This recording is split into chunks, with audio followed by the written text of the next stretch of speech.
ಮೇಣದ ಹಾಳೆಯನ್ನು ಕಟ್ಟುವಂಥ ವಿಧಾನ. ಮೇಣದ ಹಾಳೆ ಇದು ಸೂಪರ್ಗೆ ಕಟ್ತೇವೆ ನಾವು ಯಾವತ್ತು. ಸೂಪರ್ಗೆ ಬೇಗ ಅವಕ್ಕೆ ಕೆಲಸವನ್ನು ಕಡಿಮೆ ಮಾಡಿ ಬೇಗ ತುಪ್ಪವನ್ನು ತುಂಬಿಸ್ಲಿ ಸೂಪರ್ಗೆ ಅನ್ನೋ ಉದ್ದೇಶದಿಂದ. ಇಷ್ಟು ತುಪ್ಪವನ್ನು ತುಂಬಿಸಿ ಅವು ಮಾಡೋದು ಲೇಟ್ ಆಗ್ತದೆ. ನಾವು ಜೇನು ಕೃಷಿ ಮಾಡಬೇಕಾದ್ರೆ ಮೇಣಿನ ಹಾಳೆಗಳನ್ನು ಕಟ್ಕೊಂಡ್ರೆ ಉತ್ತಮ. ಈ ಮೇಣದ ಹಾಳೆಗಳು ಈ ನಾವು ಹಳೆಯ ರಟ್ಟನ್ನು ನಾನು ಆವಾಗಲೇ ಹಿಂದಿನ ವಿಡಿಯೋದಲ್ಲಿ ತೋರಿಸಿದ್ನಲ್ಲ, ಹಳೆಯ ರಟ್ಟುಗಳನ್ನು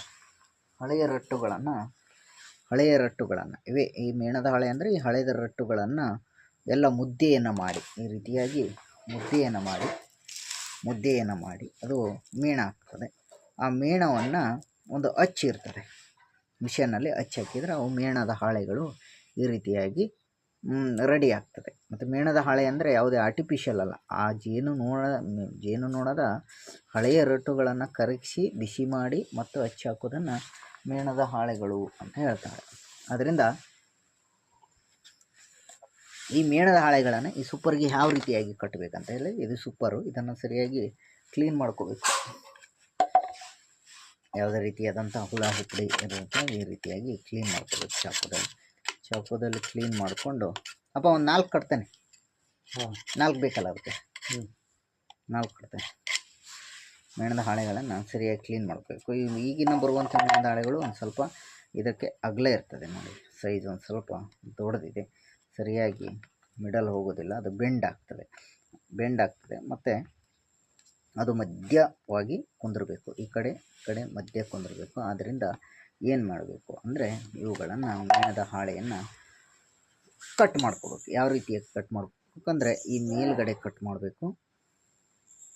3 ಕಟ್, 1 2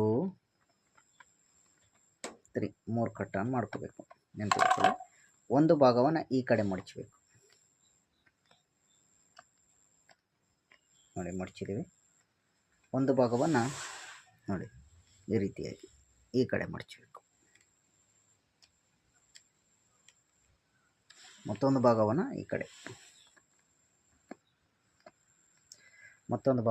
ಕಡೆ, ಅಂದರೆ ಒಂದು ಸ್ವಲ್ಪ ಶಾರ್ಟೇಜ್ ಆಯಿತು, ಅಲ್ಲಿ ಅಂಟಿಸ್ಲಿಕ್ಕೂ ನಮಗೆ ಅನುಕೂಲ ಆಗ್ತದೆ.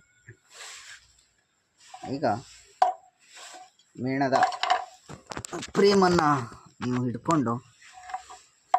ಹಿಡ್ಕೊಂಡು ಸರಿಯಾದ ಭಾಗಕ್ಕೆ ಈ ರೀತಿಯಾಗಿ ಕೆಳಗಡೆ ಮಧ್ಯ ಬರುವಂತೆ ಅಂಟಿಸ್ಬೇಕು.